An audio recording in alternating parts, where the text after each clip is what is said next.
যে এই সাওম অথবা রোজা বলতে আসলে কি বোঝানো হয়? সাওম একটা আরবি শব্দ, এক বচন। সিয়াম হলো বহু বচন। সাওম বা সিয়াম এই শব্দটা এসেছে আরবি শব্দ সামাত থেকে, যার অর্থ নিজেকে বিরত রাখা, সংযত রাখা সাধারণ জিনিস থেকে। হতে পারে সেটা খাওয়া, পান করা বা কথা বলা।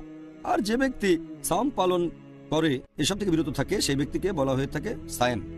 পবিত্র কোরআনে এই শব্দটা আছে সূরা মারিয়াম অধ্যায় নম্বর 19 আয়াত নম্বর 26। ফেরেশতাগণ তখন কথা বলছেন মরিয়ম আলাইহিস সালামের সাথে, তিনি ছিলেন যীশু খ্রিস্ট আলাইহিস সালামের মা। সেখানে এই শব্দটা আছে। এই আয়াতটা পড়লে দেখবেন যে আমি আল্লাহর উদ্দেশ্যে সাওম রাখার মানত করেছি। তবে এখানে এই সাওম শব্দটা রোজা, এটা দিয়ে পানাহার থেকে বিরত থাকার কথা বলা হয়নি। এখানে অর্থ হলো কথা বলা থেকে বিরত থাকা। কারণ যদি প্রসঙ্গটা দেখেন, যদি এর আগের আয়াতটা দেখেন পবিত্র কোরআনে সূরা মারিয়াম অধ্যায় নম্বর 19 আয়াত নম্বর 25 বলা হয়েছে যে আল্লাহ সুবহানাহু ওয়া তাআলা মরিয়মকে বলছেন, আল্লাহ তাকে শান্তিতে রাখুন, যে খেজুর গাছের কাণ্ডে নাড়া দাও, তাহলে পাকা খেজুর মাটিতে পড়বে। এরপরের আয়াতে সূরা মারিয়াম অধ্যায় 19 আয়াত 26 বলছে সেগুলো থেকে আহার করো, পান করো। এরপর বলা হয়েছে তুমি যদি তখন কোনো মানুষকে দেখো তাদের বলো আমি আল্লাহর উদ্দেশ্যে সাওম পালন করছি, আজ আমি কোনো মানুষের সাথে কথা বলবো না। তাহলে যেহেতু এখানে কথা না বলা বোঝাতে সাওম শব্দটা ব্যবহার করা হয়েছে, এর মানে কথা বলা থেকে বিরত থাকা। তবে ইসলামিক পরিভাষায় এই সাওম শব্দটা ইসলামিক শরিয়া অনুযায়ী এর মানে যে ব্যক্তি ইবাদতের কাজে নিবেদিত থাকে আর নিয়ত করে সে এটা করে আল্লাহর খাতিরে, আর সেই ব্যক্তি তখন নিজেকে বিরত রাখে খাওয়া দাওয়া, পান করা ইত্যাদি থেকে। এ সময় সে বিরত থাকে সহবাস থেকেও, এমনকি বীর্যস্খলন থেকেও বিরত থাকে।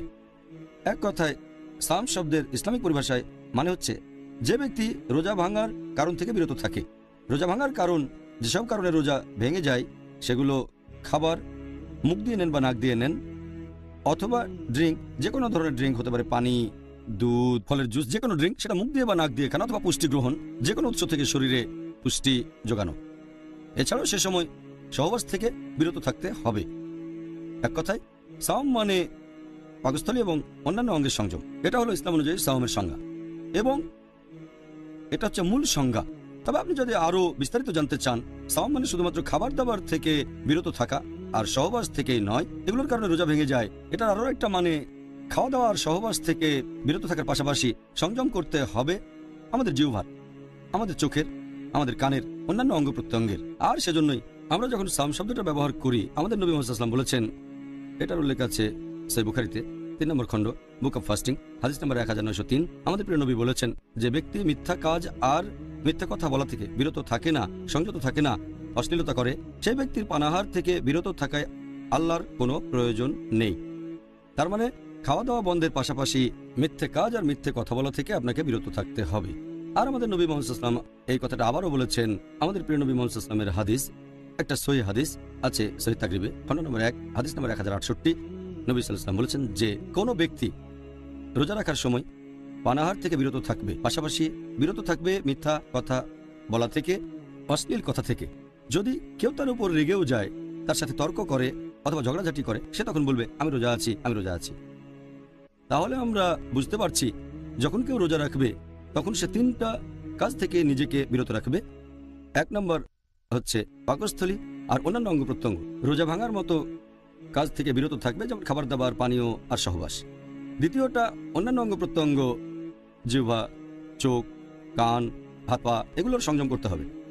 জিহ্বার সংযম মানে পেছন থেকে কারো নিন্দা করবে না, কারণ আমি কুৎসা রটাবে না, মিথ্যে কথা বলবে না, হয়তো গল্পগুজব করবে না, কারণ আমি মিথ্যে কথা রটাবে না, অশ্লীলতা থেকে বিরত থাকবে।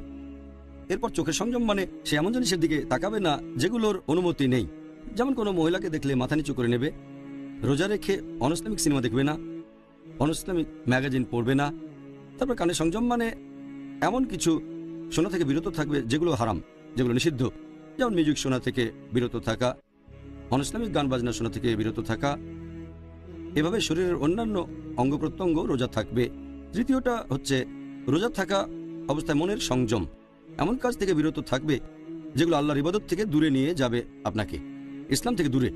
এই হলো সাওম শব্দের সামগ্রিকভাবে অর্থটা। সুবহানাল্লাহ।